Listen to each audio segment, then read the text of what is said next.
हाँ जी सीए साहब, कैसे आप सब लोग ठीक ठाक हो? आपने ब्रांच की प्रैक्टिस करनी शुरू कर दी? बस मैंने आपको थोड़ी सी प्रैक्टिस आज और करानी है, फिर हम आगे डिपेंडेंट ब्रांच की तरफ चलेंगे। आज फिर मेरा कोई काम नहीं है, सिर्फ प्रैक्टिस ही एक मोटिव है मेरा।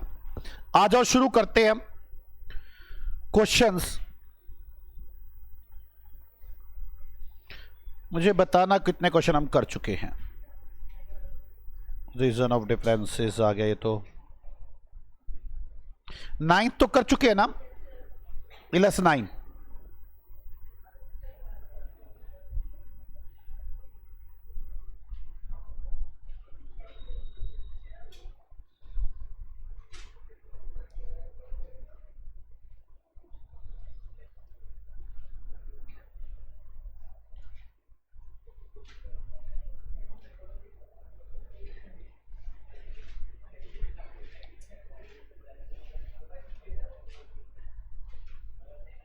और एक टफ सा क्वेश्चन करते हैं, -11।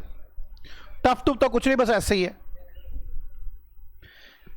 केपी लिमिटेड, केपी मैन्युफैक्चरर, करें शुरू?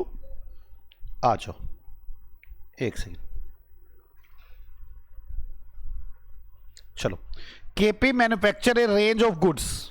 केपी मैन्युफैक्चर बहुत सारे गुड्स बनाती है, which is sell to wholesale customers only. और केपी लिमिटेड सिर्फ होलसेल कस्टमर को माल बेचती है, रिटेलर्स को नहीं। फ्रॉम इट्स हेड ऑफिस, अपने हेड ऑफिस से। इन एडिशन, इसके अलावा the head office transfer goods to a newly open branch at factory cost plus 15%। और हम अपनी ब्रांच को भी सामान भेजते हैं कि तू भी सामान बेच ले, और हम जो ब्रांच को सामान भेजते हैं वो कॉस्ट प्लस 15% पर भेजते हैं। The branch then sells these goods to general public on only cash basis. और फिर ब्रांच उस सामान को पब्लिक में बेचती है कैश पर। बता समझे क्या क्या बातें समझ में आई हमें यहां तक कि हम होलसेल कस्टमर को सामान बेचते हैं हेड ऑफिस से। हमारी एक न्यूली ओपन ब्रांच है जिससे हम कॉस्ट प्लस 15% पर सामान देते हैं, जो जनरल पब्लिक को कैश में सामान बेचती है। क्लियर? हम तो सिर्फ होलसेल को बेचते हैं, हेड ऑफिस जो सामान बेचता है वो होलसेलर्स को बेचता है। क्लियर? कोई दिक्कत तो नहीं ना? मतलब यहां तक कि अगर मैं बात कहूं ना, तो मुझे तो एक ही बात समझ में आती है, ये जो सही लगी है, मेरे काम की लगी मुझे, कि हेड ऑफिस ब्रांच को सामान कॉस्ट प्लस 15% पर देता है। कोई डाउट है? आगे चलते हैं। The selling price to wholesale customer is designed to give a factory profit which amount to 30% of sale value। हम जो होलसेल कस्टमर को सामान बेचते हैं वो 30% ऑफ सेल प्राइस पर बेचते हैं। मतलब ध्यान से, जो हेड ऑफिस सामान बेचता है 30% ऑन सेल प्राइस पर बेचता है, क्योंकि होलसेल कस्टमर को तो हेड ऑफिस ही बेचता है सामान। बात समझ में आ रही है आपको मेरी? मेरा कहना यह है, होलसेल कस्टमर को हम ऐसे सामान बेचते हैं, मतलब हेड ऑफिस 15% जोड़कर तो ब्रांच को देता है और सेल का 30% कमाई करके देता है होलसेलर्स को।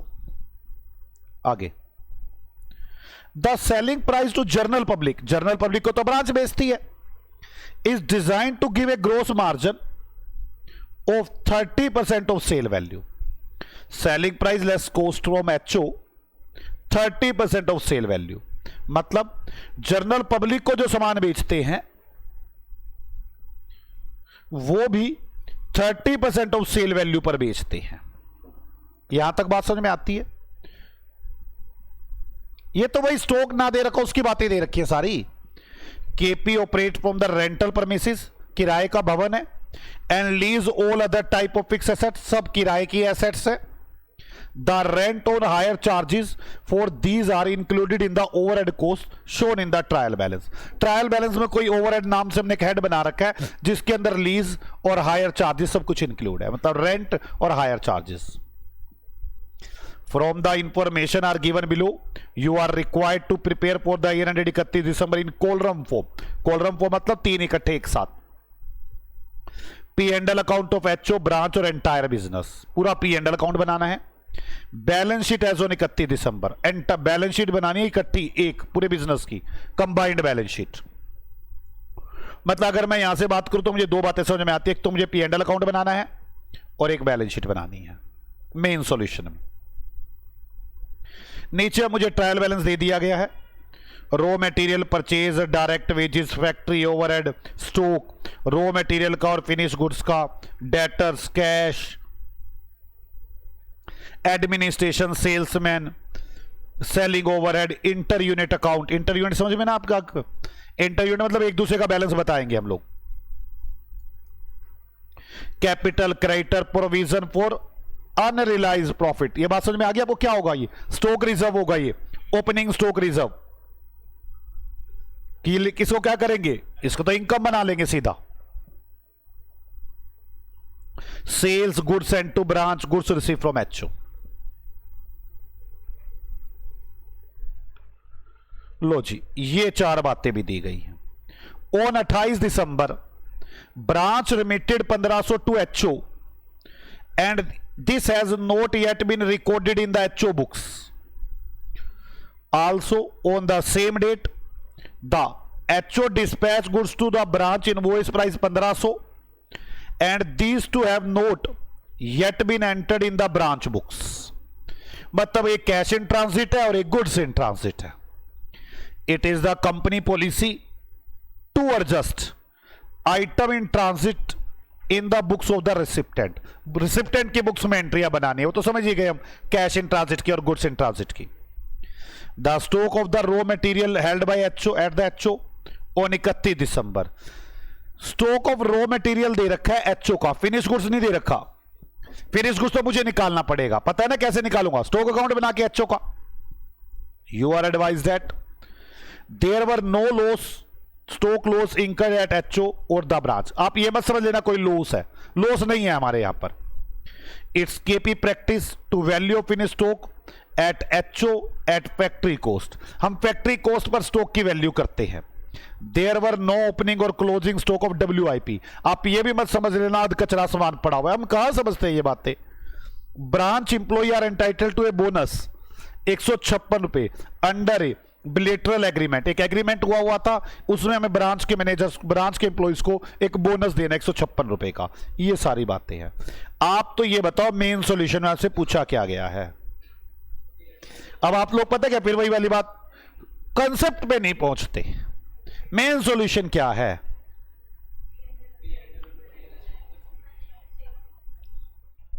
ब्रांच पी एंड एल, आ जाओ trading P and L. Old format में सिखाता हूं इसको, क्वेश्चन को थोड़ा सा टेढ़ा क्वेश्चन है, इसलिए ओल्ड फॉर्मेट में चलते हैं पहले।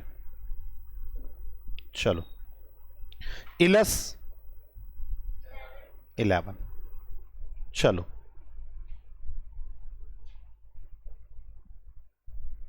चलो भाई साहब, trading and P and L account.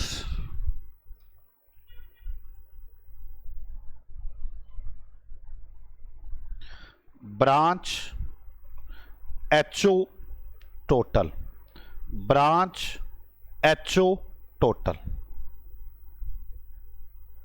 Branch HO total, branch HO total. ठीक है, अब आगे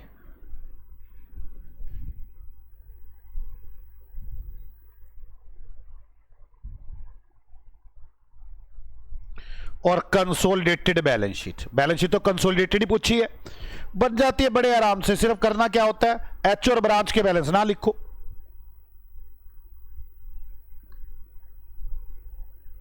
बस आप टेंशन ना लिया करें। आप अब सोचो आपने करना क्या है। सबसे पहला काम रिकॉन्सिलेशन। अब तो इतना बड़ा क्वेश्चन है, करना ही पड़ेगा रिकॉन्सिलेशन। बुक्स ऑफ ब्रांच और बुक्स ऑफ एचओ।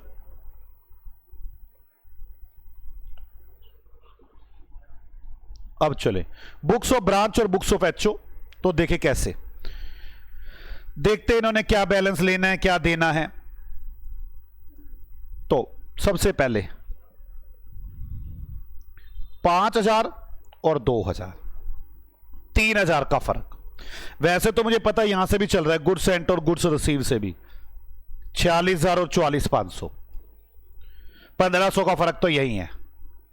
वैसे इन्होंने नीचे भी लिखी हुई है ये बात। 28 मार्च को ब्रांच ने 1500 भेजे, एचओ को not recorded in the HO books. Same date पर एचओ डिस्पैच गुड्स 1500 रुपए का, not yet entered in the branch books. अच्छा, मैं ऐसे अंडरलाइन करता हूं, आपको समझ में आ जाती है, जल्दी समझ में आती है क्या बात? फिर मैं ऐसे अंडरलाइन करके बताया करूंगा कि हाँ ये ठीक है। और हमने रिसिप्टेंट की बुक्स में एंट्रियां बनानी है, तो एक जना कैश इन ट्रांजिट की एंट्री बनाएगा, एक जना गुड्स इन ट्रांजिट की। आ जाओ, in the books of branch, goods in transit account debit to HO 1500, और कैश इन ट्रांजिट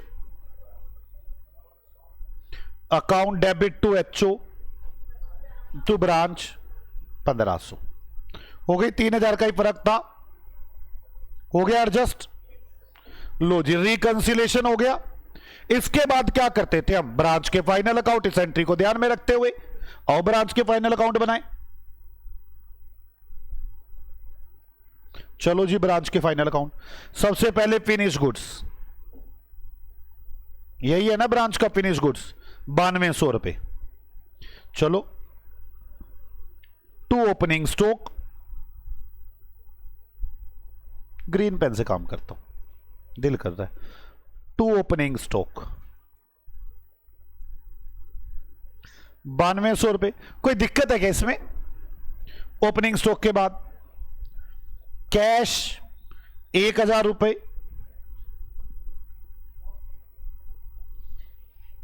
कैश 1000 रुपए, एडमिनिस्ट्रेटिव सैलरी 4000 रुपए, टू एडमिनिस्ट्रेटिव सैलरी कितने रुपए है? 4000। सेल्समैन सैलरी 6200 रुपए, टू सेल्समैन 6200। सेलिंग ओवरहेड 2300 रुपए,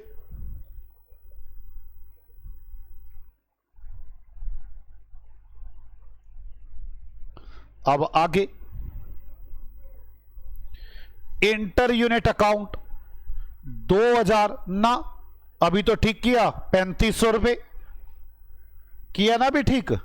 तो ये तो कंसोलिडेशन में है, डालता ही नहीं मैं, बात समझे? अगर अलग बनानी होती तो लिख देता। कैपिटल इसकी तो है ही नहीं, अब तो इसकी बात कर रहा हूं मैं तो, एचओ की। सेल्स 65,200,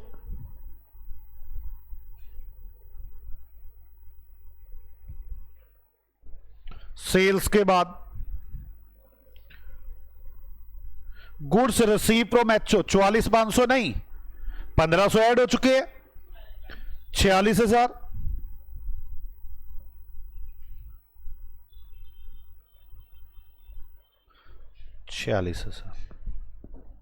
यहां तक समझ में आ गई आपको बात?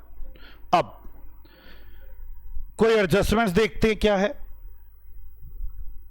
पहली बात तो हो चुकी, ये स्टॉक तो एचओ का दे रखा है, मुझे तो चाहिए किसका? ब्रांच का। तो वो कैलकुलेट करना पड़ेगा, उसके लिए क्या बनाना पड़ेगा? ब्रांच का स्टॉक अकाउंट। और किस पर बनाना पड़ेगा? ब्रांच की कॉस्ट पर। और अगली बात एक और है, ब्रांच इंप्लॉई को बोनस देना 156 रुपए का। एंट्री बना लो, bonus account debit to outstanding bonus, to bonus कितने रुपए का? आउटस्टैंडिंग बोनस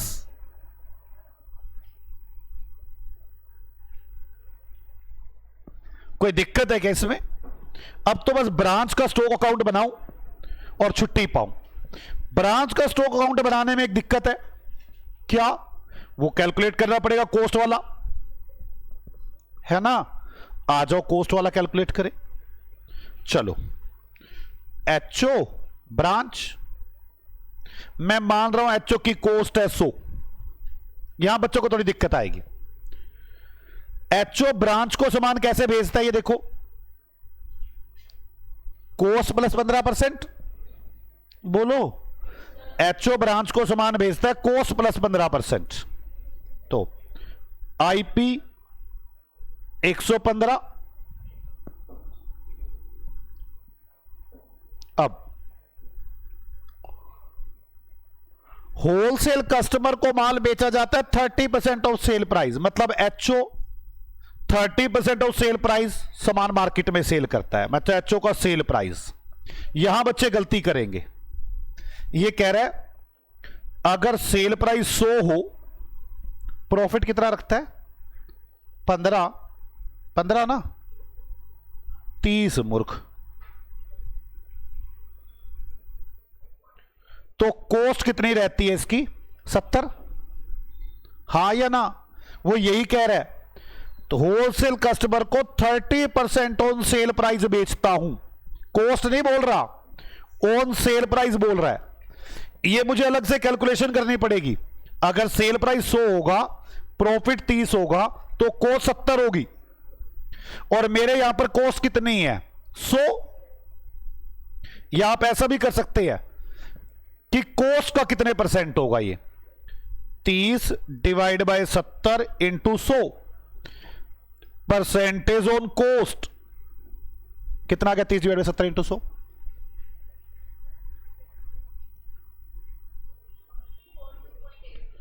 कितना? 42.8% ऑन कॉस्ट आएगा ये।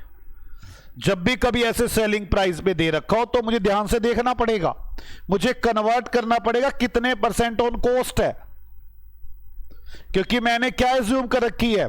कॉस्ट। दोबारा देख लो, मैं ये कह रहा है सेल प्राइस अगर 100 है तो प्रॉफिट कितना होगा? 30। तो कॉस्ट कितनी होगी? 70। परसेंटेज ऑन कॉस्ट क्या होगा? 30 divide by 70 into 100, 42.8% on cost. मतलब 30% on sale equal to 42.8% on cost. Clear? तो मतलब सेल प्राइस कितना होगा? 142.8। ऐसे ही जनरल पब्लिक को हम सामान बेचते हैं 30% ऑन सेल। 30% ऑन सेल का मतलब क्या है? 42.8% ऑन कॉस्ट। हां या ना? तो इसका 115 में ऐड करें 42.8%, 150। पक्का? ये तो गलत लग रहा है। 115 में ऐड करें 115 प्लस 42.8%, 164.22 28 कर लो, मुझे तो गलत लग रहा है।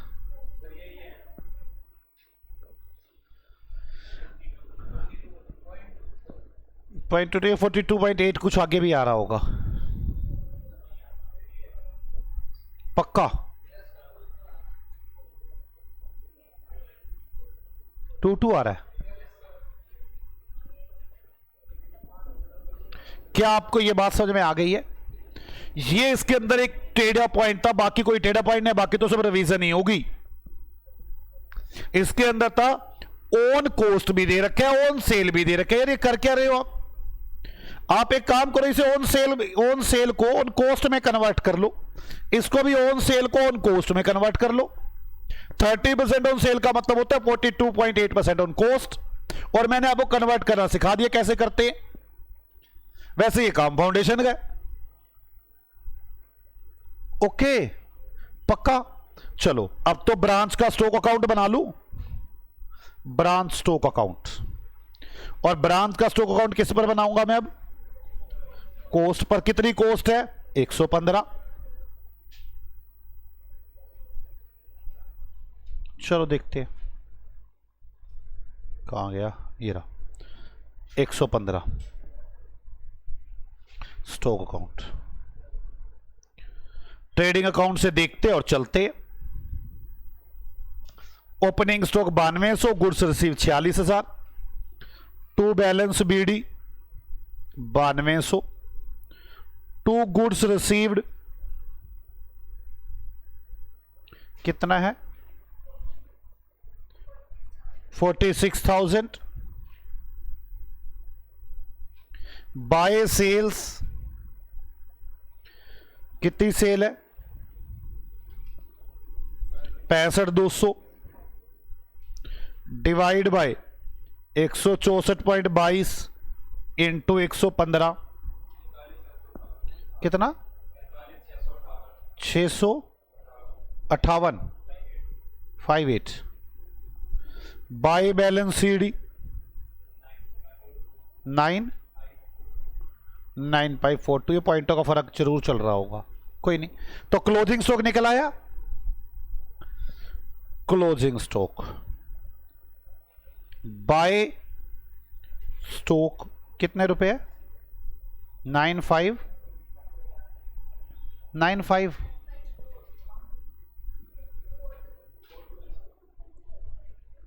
स्टॉक 9542। देखो इसमें क्या आया हुआ क्लोजिंग स्टॉक, यही आया हुआ है 9560। वही पॉइंटों के फर्क चला रखे तुमने, मुझे पता था वो 0.28 आ रहा है, पर आपने कैलकुलेशन ही नहीं आ रहा। टू आपने 46.8 भी नहीं आ रहा था, जो आपने 42.8 निकाला ये कुछ और था। 85 है ना, फिर आप 0.05 को छोड़ रहे थे, और यहां भी 85 आएगा, और जब यहां पे ऐड करोगे ना यहां पे 8 बनेगा, और तब यहां पे बनेगा कितना बनेगा तब देखना एक बार इसको 28 से डिवाइड करके कितना 4 5 6 आगे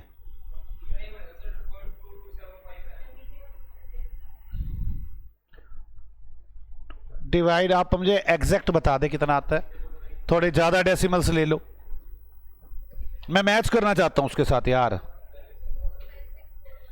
4 640 और ये बन गया 60। लो 9560। अब एक एक पॉइंटों के फर्क मुझे नहीं समझ में आ रही कैसे कर रहे हो आप। 9560 आ गया, और ये आप इससे मेरी बात समझो, अगर आपके ये पॉइंट है वहां चेंज हो जाए कोई दिक्कत नहीं है, मैं तो स्टडी मैट से मैच करने के लिए कर रहा हूं।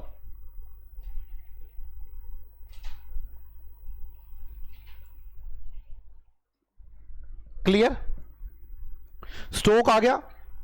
अब क्या करते थे हम, आप ना वो स्टेप को मत भूलो, ब्रांच में स्टॉक वाली बात हो गई, बस खत्म। तो ब्रांच के अकाउंट को बंद करो।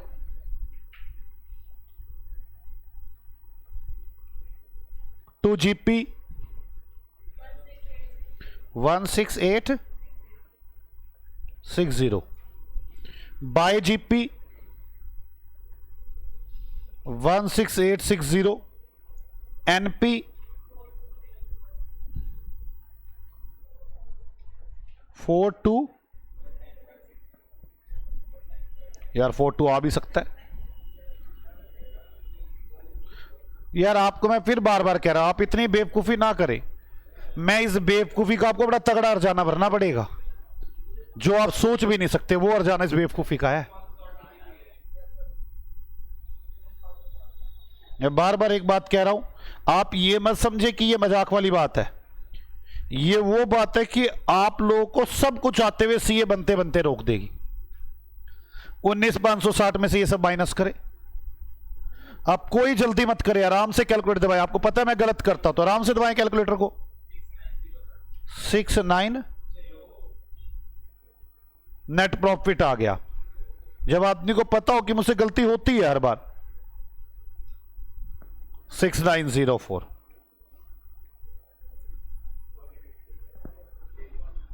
बात समझ में आ गई। मेरे पास फाइनल अकाउंट ऑफ ब्रांच हो गए। अब क्या करूंगा, फाइनल अकाउंट ऑफ एचओ आ जाओ। Final account of HO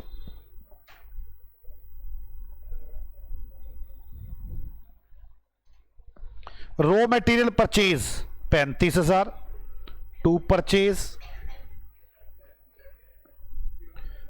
35,000। दूसरा पेन ले लेता हूं।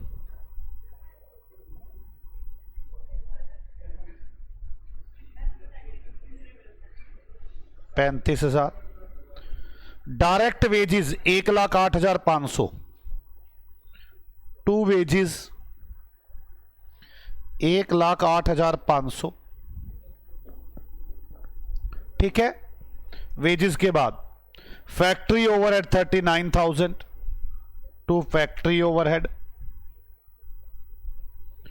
फैक्ट्री ओवरहेड कितना? फैक्ट्री ओवरहेड, फैक्ट्री ओवरहेड में वेजेस वगैरह था ना, सब कुछ इंक्लूड करके। मुझे तो लगता है फैक्ट्री ओवरहेड भी ऊपर आएगा। रीजन बिंग, हाँ वो है ना ये manufacturing concern. To factory overhead कितना है? 39,000, पूरा 39 है। अब फैक्ट्री ओवरहेड के बाद रॉ मटेरियल का ओपनिंग स्टॉक, फिनिश गुड्स का ओपनिंग स्टॉक इकट्ठा जोड़ दूं 13 और 14,800 रुपए। Okay. Debtor 37, cash 22,000।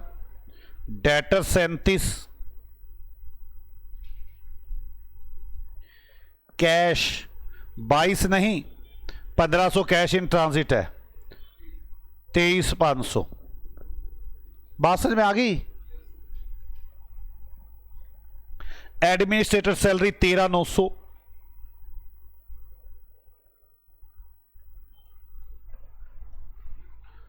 Salesman salary 22,500।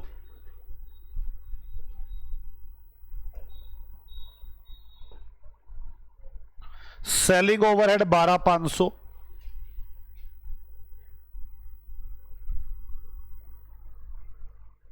Inter account तो लिखने नहीं, वैसे ये 1500 कम है, 3500 है ये, पर मुझे लिखने नहीं है। कैपिटल 50,000।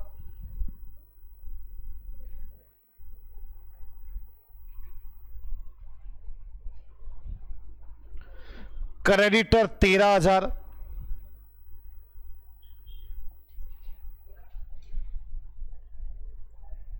ओके है ना। क्रेडिटर के बाद प्रोविजन फॉर स्टॉक, समझ में आ गई ना आपको बात? ये तो कैंसिल करना पड़ेगा, नया बनेगा। ये पी एंड एल अकाउंट में बाय प्रोविजन फॉर स्टॉक कितना है? 1,200।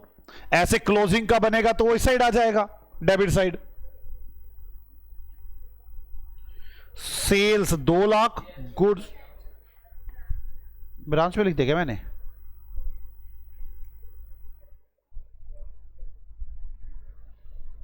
Sales 2 lakh, goods end 46।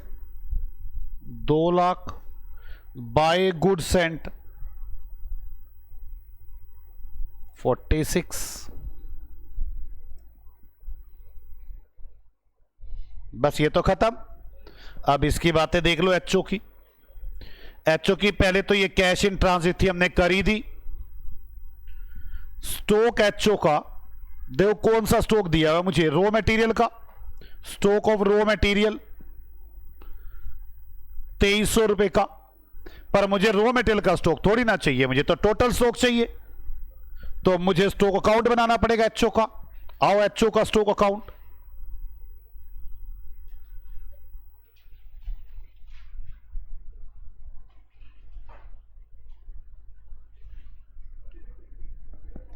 HO का stock account, to balance BD 14,800।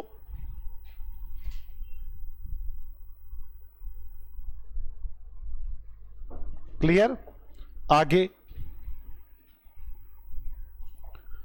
To wages 1,08,500।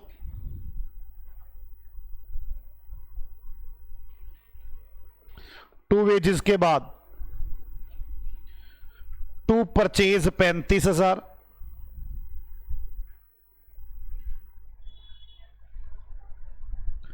To factory overhead कितना? Factory overhead 39,000। ठीक है बच्चों, अब आगे चलो, sale 2 lakh by cost of sales 2 lakh. हम मार्केट में कितने का बेचते हैं एचओ को देखो, 142.85, तो 100 कितना, 1,40,000।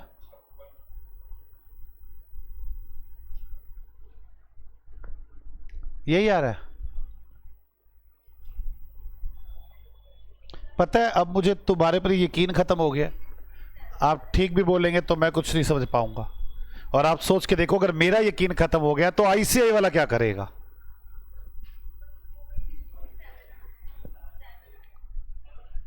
लास्ट में 6 की जगह 7 आ रहा है, कोई फर्क।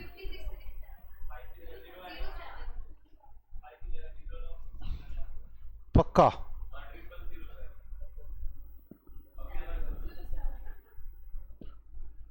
अब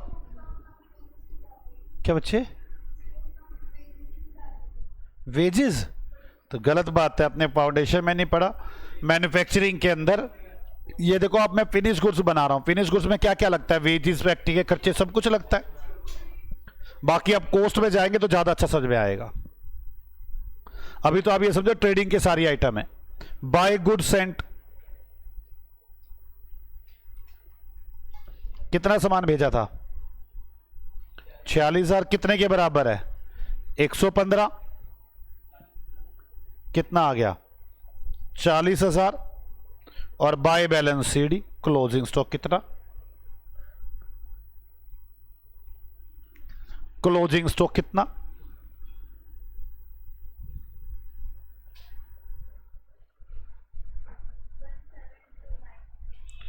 17,293।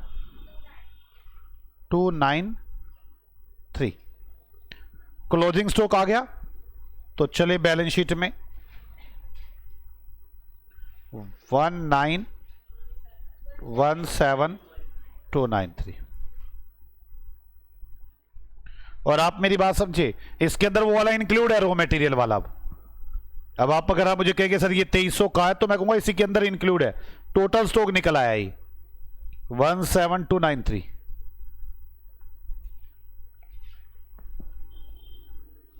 अब आगे और क्या रह गया ब्रांच का, एचओ का और क्या रह गया। एचओ कहता था कि अगर उसको प्रॉफिट में सामान भेजा जा रहा है, अगर उसमें कुछ बच गया तो मैं अनरियलाइज प्रॉफिट होऊंगा, तो उसका सामान बचा हुआ है, यस। ब्रांच का 9560 का सामान बचा हुआ है, अनरियलाइज प्रॉफिट।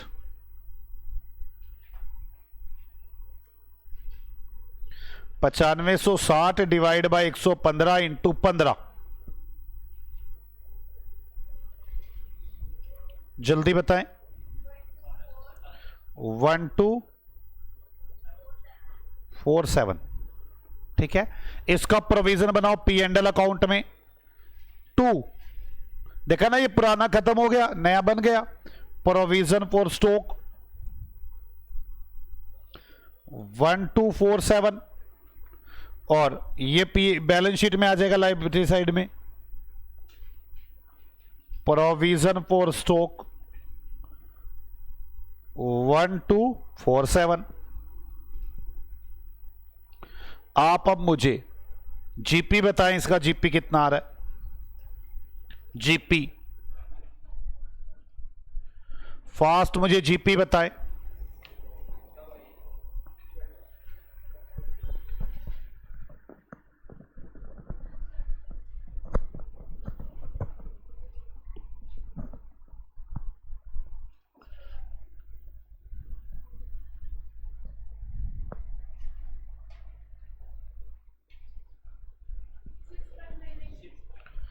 सिक्स 65993 65993। अब से जो गलती करेगा मैं एक क्वेश्चन पूरा उसी से कैलकुलेशन करवाऊंगा कि सारी कैलकुलेशन तू ही बोल, देखता हूं फिर कितनी गलती करता हो। हाँ सारे वही अकेला बोलेगा। जल्दी बोलो कितना आ रहा है एनपी।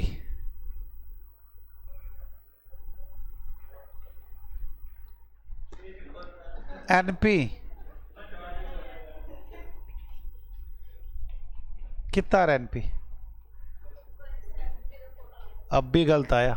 17046। और ये कोई मजाक नहीं है। और अगर आप बोलेंगे नहीं तो मेरे को जबरदस्ती ही आपको बुलवाना पड़ेगा, फायदा नहीं उसका कुछ। चले अब कंसोलिडेशन करते हैं। ओपनिंग स्टॉक का टोटल 15 25 24,000। गुड्स रिसीव तो लिखना ही नहीं है। Wages 1,08,500। Purchase 35,000। Factory overhead 39,000। GP बता दो मुझे। 2,65,200, ये तो लिखना ही नहीं है। स्टॉक 17 और 3 20 और 6 26। 26,700, 26,800, 26,843 होना चाहिए। यही आ रहा है क्या स्टॉक?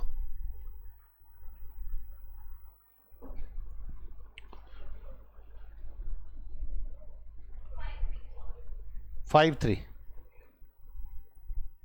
26,853। जीपी बता दो मुझे।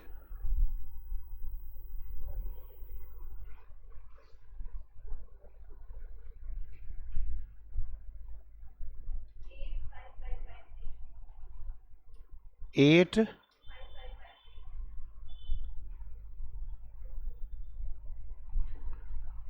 17,900। एनपी बताओ।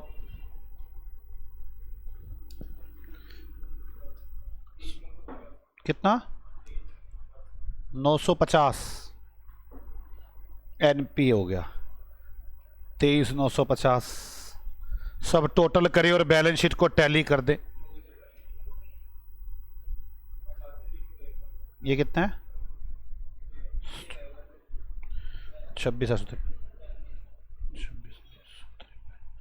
Total of balance sheet 88। Clear है ये? 5 3।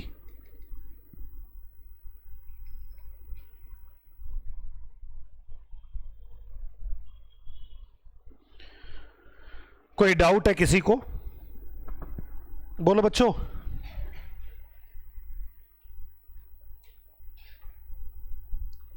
मैं चाहता हूं मैं एक क्वेश्चन और ऐसा प्रैक्टिस कराऊं, उसके बाद शुरू करूं डिपेंडेंट ब्रांच। मुश्किल तो नहीं लग रहा? ज्यादा मुश्किल लग रहा है क्या? ऐसा नहीं है, आपको प्रैक्टिस करनी पड़ेगी, मेहनत करनी पड़ेगी। देखो बिना मेहनत के तो कुछ नहीं मिलता यार।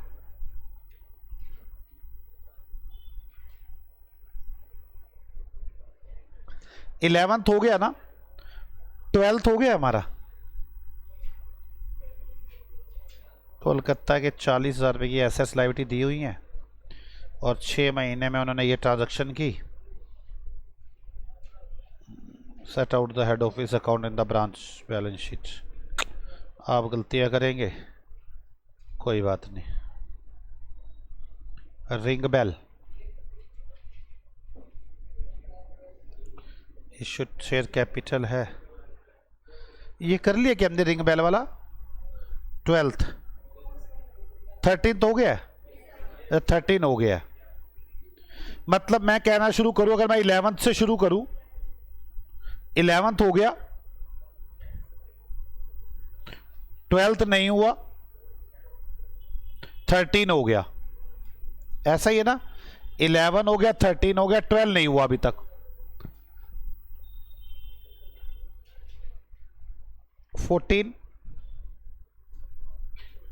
14 भी नहीं हुआ। 11 12 13 14। 12 और 13 नहीं हुआ। यही है ना? 12 13 नहीं हुआ, 12 और 14।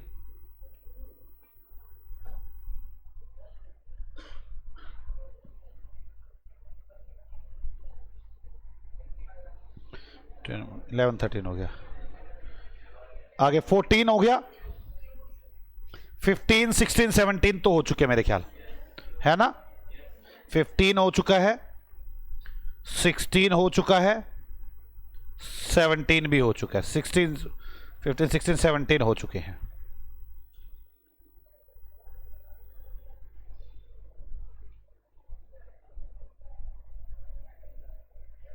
मैं यही लिख लेता हूँ ना, काउंटिंग में तक पता चल जाएगा। 11, 12, 13, 14, 15, 16, 17 इलिस्ट्रेशन की बात कर रहा हूँ मैं। मेरे पास नहीं हुआ 12 और 14, बाकी 11 से 17 सारे इलिस्ट्रेशन हो चुके हैं। अब 1 से 10 में 2, 3, 4, 5, 6, 7, 8, 9, 10, इसमें कौन कौन से हुए 10 तक में, ये बता के उसी हिसाब से चलेंगे। 9 हो गया है।